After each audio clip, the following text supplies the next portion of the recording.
ശബരിമല വിഷയത്തിൽ കള്ളത്തരം കാണിച്ച ആരെയും രക്ഷിക്കില്ല. ആരെയും അവർ വഹിച്ച പങ്ക് എന്തായാലും അവരുടെ പദവി എന്തായാലും ദൈവത്തിൻ്റെ വഴിയെ ചിന്തിക്കുന്ന ദശലക്ഷക്കണക്കായ മനുഷ്യരുടെ വിശ്വാസികളുടെ പവിത്രമായ ഒരു കേന്ദ്രമാണ് ശബരിമല. ഞങ്ങൾക്ക് ബഹുമാനമാണ്, കൂറാണ് അവരോടെല്ലാം, ഓരോ വിശ്വാസിയോടും. അപ്പം ഞങ്ങളിൽ ആരെങ്കിലും വിശ്വാസിയാണോ അല്ലയോ അതല്ല വിഷയം. ഞങ്ങൾ അമ്പലത്തിൽ പോകുന്നുണ്ടോ ഇല്ലയോ, പള്ളിയിൽ പോകുന്നുണ്ടോ ഇല്ലയോ അതല്ല വിഷയം. ഞങ്ങൾ പോകാതിരിക്കാം. പക്ഷേ ഞങ്ങൾക്ക് ഒന്നുറപ്പിച്ച് പറയാൻ കഴിയും, അശേഷം കളങ്കമില്ലാത്ത ആദരവുണ്ട് ഞങ്ങൾക്ക് എല്ലാ വിശ്വാസങ്ങളോടും. അങ്ങനെ പറയാനുള്ള ആർജവമുള്ള പ്രസ്ഥാനമാണ് LDF. കമ്മ്യൂണിസ്റ്റ് പാർട്ടികൾക്ക് എല്ലാ മതങ്ങളോടും, എല്ലാ മതങ്ങളിലും പെട്ട ഓരോ വിശ്വാസിയോടും ആദരവുണ്ട്. ഞങ്ങൾ അവരെ കാണുന്നത് ശത്രുക്കളായിട്ടല്ല, മിത്രങ്ങളായിട്ടാണ്. അതെ, കമ്മ്യൂണിസ്റ്റ് പ്രസ്ഥാനം CPI-യും CPM-ഉം വിശ്വാസികളെ കാണുന്നത് മിത്രങ്ങളായിട്ടാണ്.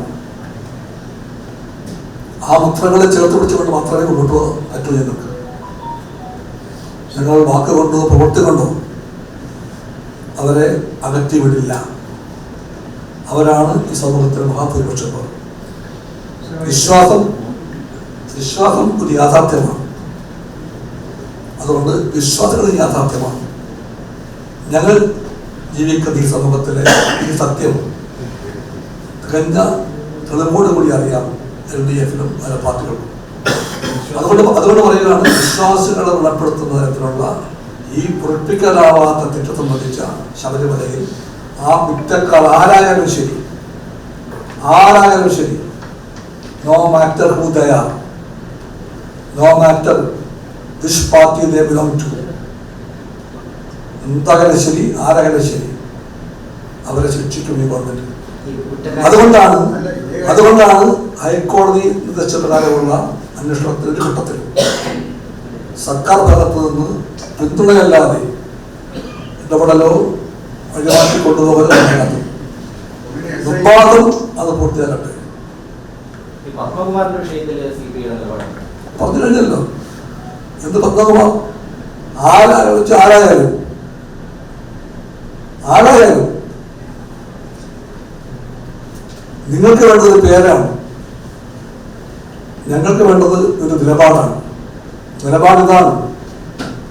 എക്സോ വൈയോ എന്നത് ബാധകമല്ലാതെ എക്സ് ആയാലും വൈ ആയാലും ഈ ഇടപാട്, തെറ്റായ ഇടപാട്, വിശ്വാസികളെ വെളിപ്പെടുത്തിയ ഈ ഇടപാടിൽ പങ്കുള്ളതായി തെളിയിക്കപ്പെടുന്ന ഏതാളെയും ഞങ്ങൾ ഇടതുപക്ഷം സഹായിക്കില്ല, സംരക്ഷിക്കില്ല എന്ന് വ്യക്തമാക്കിയത് CPI-M-ന്റെ സംസ്ഥാന സെക്രട്ടറിയും ഒളിമ്പ്യൂറോ അംഗവുമായ സഖാവ് MV ഗോവിന്ദൻ മാഷ.